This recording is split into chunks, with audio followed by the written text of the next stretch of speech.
छोड़ जाना है। खबर सुनकर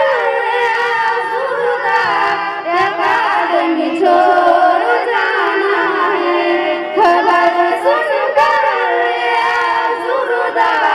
अकादमी छोड़ जाना है दिल बेहद अफसरदा अकादमी छोड़ जाना है दिल बेहद अफसरदा अकादमी छोड़ जाना है दिल बेहद अफसरदा अकादमी छोड़ जाना है दिल बेहद अफसरदा अकादमी छोड़ जाना है।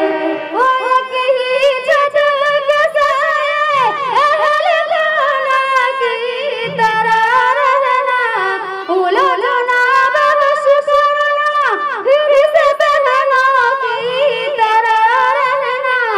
वो एक ही छत के साए अहल खाना की तरह रहना, उलझना बख्श करना फिर से बहनों की तरह रहना। वो एक ही छत के साए अहल खाना की तरह रहना, उलझना बख्श करना फिर से बहनों की तरह रहना। वो एक ही छत के साए अहल खाना की तरह रहना, उलझना बख्श करना फिर से बहनों की तरह रहना।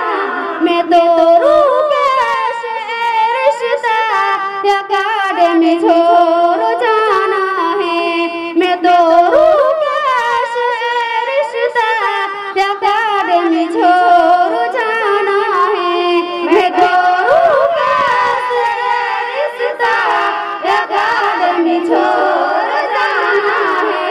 मैं तो रूह के रिश्ता अकादमी छोड़ जाना है दिल बेहद अफसरदा अकादमी छोड़ जाना है दिल बेहद अफसरदा अकादमी छोड़ जाना है दिल बेहद अफसरदा अकादमी छोड़ जाना है दिल बेहद अफसरदा अकादमी छोड़ जाना है।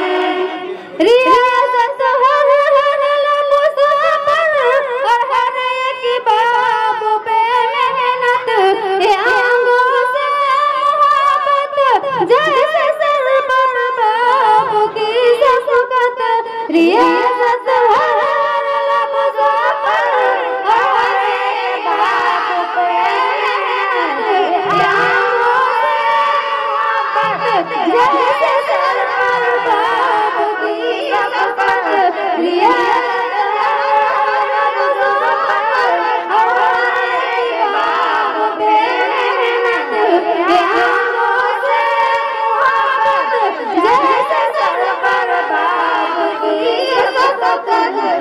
ना कैसे हूँ मैं देश का अकादमी छोड़ जाना है।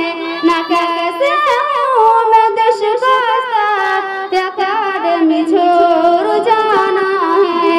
ना कैसे हूँ मैं देश का अकादमी छोड़ जाना है। ना कैसे हूँ मैं देश का अकादमी छोड़ जाना है दिल बेहद अफसरदा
यदि